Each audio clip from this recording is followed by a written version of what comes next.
Hi guys! At dito na naman kayo sa aking channel. At baka pa lang sa aking channel, huwag mo ang kakalimutan i-like yung video na mo, subscribe ka at i-share mo yan sa iyong mga social media friends para kung hindi sila agad-agad nilang ikiklik ang aking video.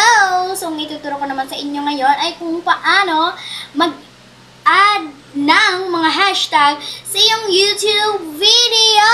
At kung interesado ka, just keep on watching. Ganon!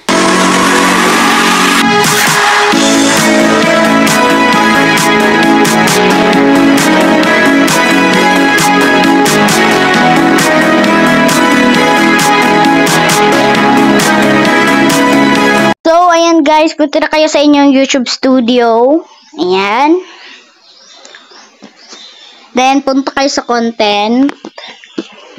Then, i-click nyo tong yung gusto nyong i-edit na video or sa mga bago nyong uploads. So, click nyo tong tatlong dots sa kilid.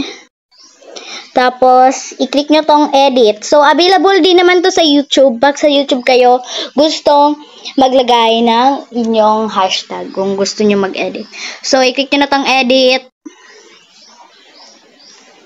So, ayan, pwede na kayo maglagay dyan sa inyong title, maglagay ng hashtag dance, hashtag Gia Vlogs, hashtag my channel, hashtag duet, hashtag Gia, hashtag YouTube, mga iba't ibang hashtag na pwede nyong i-add. So, kunyari dito, my channel. So, ganyan.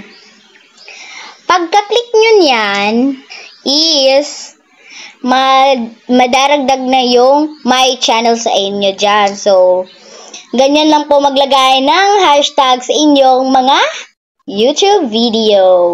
So, ganyan lang po. So, ngayong alam niyo na kung paano mag-add ng hashtag sa inyong mga YouTube video. Huwag niyong kalimutan i-like itong video na mag-subscribe ka at i-share mo rin sa mga social media friends mo para kung hindi sila agad-agad nilang i-click ang aking video. So, I am Gia Bako and peace out. See you sa ating susunod na tutorial video. Bye!